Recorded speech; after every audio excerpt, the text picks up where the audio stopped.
Keir Starmer, the Prime Minister, has warned that violence committed by a small minority of thugs will be met with the full weight of the law, and says he'll draw upon his experience as the Director of Public Prosecutions to speed up arrests, as he did back in 2011.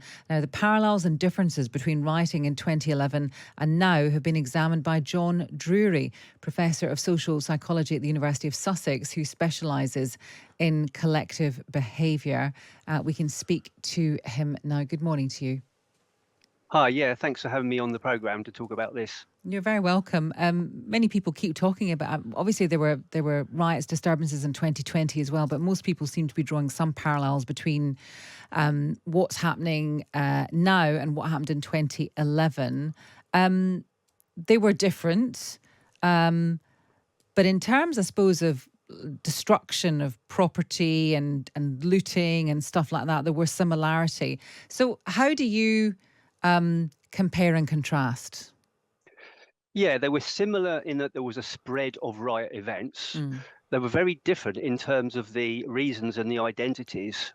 The evidence is that 2011 was largely driven by anti-police anger and resentment, and you can see that in the initial targets. Most waves of riots have a phase of being anti-police and then looting, but the identity and therefore the initial targets over the last week have been people that the rioters regard as not us, as foreigners, as not white. These are driven by a hatred of people regarded as different, xenophobic and Islamophobic motives. So the identity, the purposes, and therefore the targets are actually quite different in these events. What about other similarities or differences, I suppose, in terms of how word is spread? Obviously, 2011, very different to 2024 in terms of social media, in terms of the age profile, and in terms of where it's happening. What differences would you draw there? Well, people did talk about the role of social media. They talked about BlackBerry, the BlackBerry phones, if you remember Mm. those, in 2011. And I think, people who have studied the spread of riots all the way back to Captain Swing in the early 19th century have always talked about communication. And what social media does is speed it up. And I think there's a common process here, which is people who get involved in these events think that other people support them. Mm. They think that public opinion is behind them. Why would they think that? Why would so many people come out onto the streets thinking that other people agree with what they're doing? Just a few days before the rioting in Southport, there was a large demonstration in London of the same kind of people, Tommy Robinson's Patriots.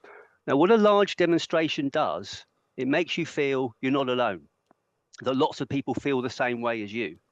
So those people getting involved in the last few days have felt empowered Mm. because they feel that opinion is on their side. And it doesn't help, of course, that senior politicians for years have been dehumanizing the very people that these rioters have been attacking too. I'm trying to remember what happened last time. 'Cause I remember I was kind of in reporting from Hackney, but now it was such a long time ago now. I can't remember what did it fizzle out in the end. It Did lasted. people what? How did it end? It lasted for 5 days. It started in London. It didn't spread to certain other cities. You got to remember with events like this, they don't affect everybody. They Mm. don't affect every town.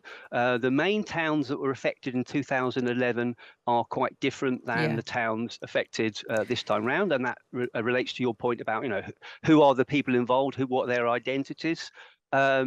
In the end, the police used overwhelming force in the places that rioted. So it ended after 5 days, which is actually quite a short wave if you Yeah. compare it to the 1980s. They went on Well. for weeks, some of them.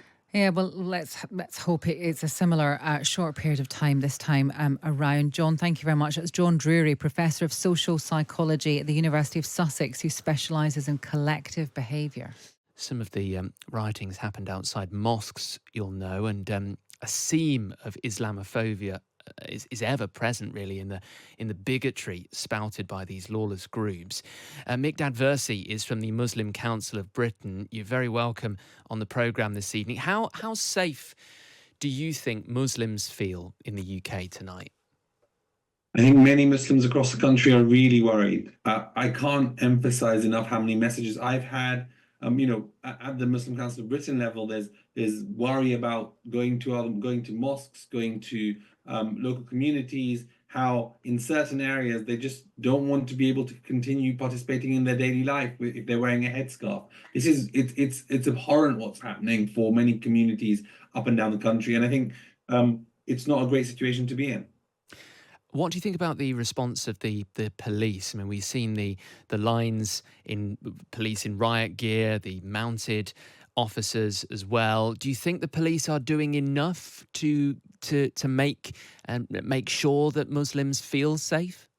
I think the police are trying quite hard here. I think they've done a good job in many respects, trying to defend Muslim communities, defend mosques against some of these thugs or even terrorists, as you might call them, these people with these political aims, which are attacking people based on their faith, based on their background. And I think that it's a really difficult situation for the police, but they're trying, and they're engaging quite well across different communities. I know my local area they have, and I know in many across many mosques they've shown that they're going to demonstrate their presence. I would say that with these serious incidents, it's always better to have a more coordinated approach, which with Muslim communities, I think that's something that hopefully will happen. But as a whole, the response from the police has been as good as it can be. But whatever the police do, you still are going to feel scared if you have a baying mob outside who've been throwing bricks, attacking Muslim women, Muslims in taxis, and other Muslims across the country. As you might imagine, there's been a huge amount of commentary on what's been going on over the last few days. I don't know whether you agree, Migdad, but I haven't heard the word Islamophobia used very often. And I wondered if you had a similar take on that the idea that this is violence against Muslims doesn't seem to have been something I've heard as much as this is racism, this is thuggery, this is violence.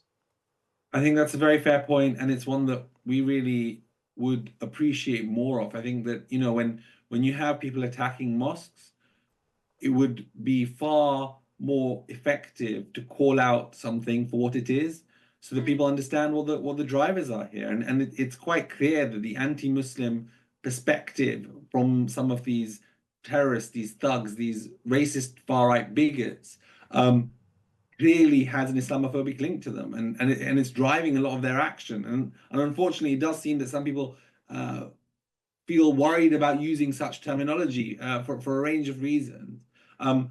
I wish that wasn't the case, but what I really, really care about is that the action can be taken, but whilst also Muslim communities recognizing that they have allies, that there is solidarity, that actually the pain and the concern and the fear that they face is one that is reflected in the narrative that is being built on this issue. And so, the fact that on the front pages of many newspapers, mosques, Muslim, weren't mentioned in many of the papers yesterday or day before, it was very difficult for some people to see. But at the same time, hopefully we're seeing much better action. And that is obviously the most important thing. And I think the Prime Minister's comments today were far better in highlighting that and recognizing that Muslim communities are specifically being targeted and that they should be protected, as he said earlier. Migdad, really appreciate you coming on the programme this evening. Migdad Versi from the Muslim Council of Britain.